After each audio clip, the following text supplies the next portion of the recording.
Cet exercice me donne un montage et on me précise que je connais I1. Alors exactement comme je le fais dans les autres exercices, je vais ici représenter en vert ce que je connais. Donc I1 et I2 me sont fournis. Et on me demande en premier lieu d'identifier les nœuds dans le circuit.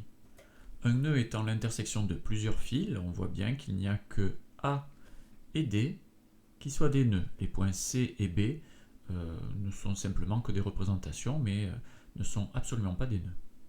Et donc, pour calculer l'intensité IG, je vais pouvoir me placer au nœud A ou au nœud D. Alors, si je me place en A, IG arrive au nœud A. Donc, je vais noter la somme des intensités qui arrivent au nœud. Ici, c'est IG.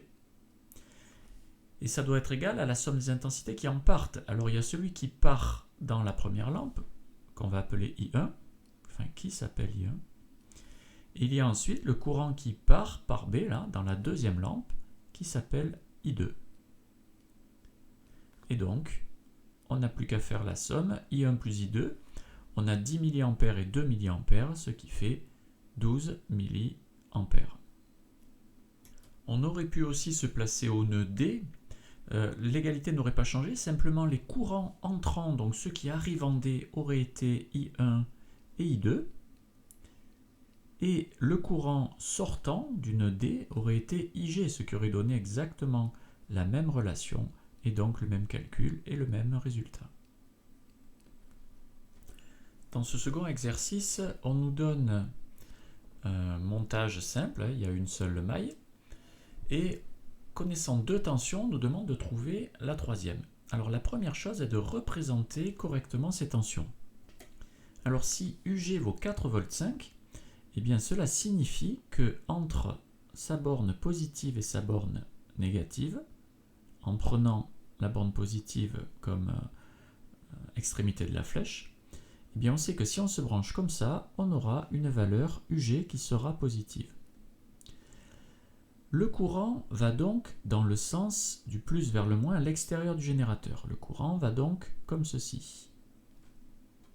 Si on veut que la tension mesurée en R1 soit positive, il faut donc que la borne V soit branchée à l'endroit où le courant arrive. Le V, on a vu que c'était l'extrémité de la flèche. Et donc la tension UR1 devra être mesurée comme ceci. De la même façon, si je veux mesurer une tension positive au niveau de la lampe, le courant va arriver dans ce sens-là. Et il faut donc brancher le voltmètre de façon à ce que la borne V soit la première rencontrée par le courant. Et donc, comme ceci.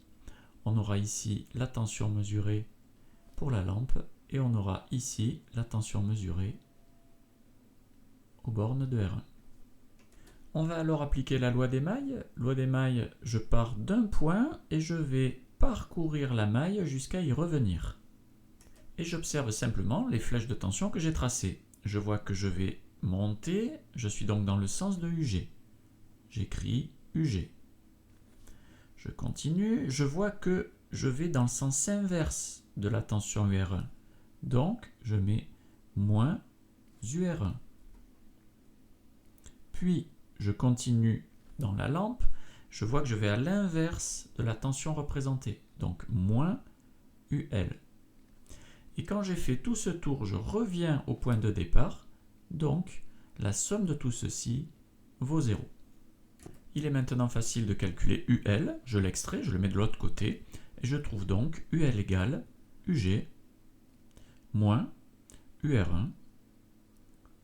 Et si je fais l'application numérique, UG valait 4,5 V, UR1 0,3 V, ce qui nous fait une tension aux bornes de la lampe de 4,2 volts.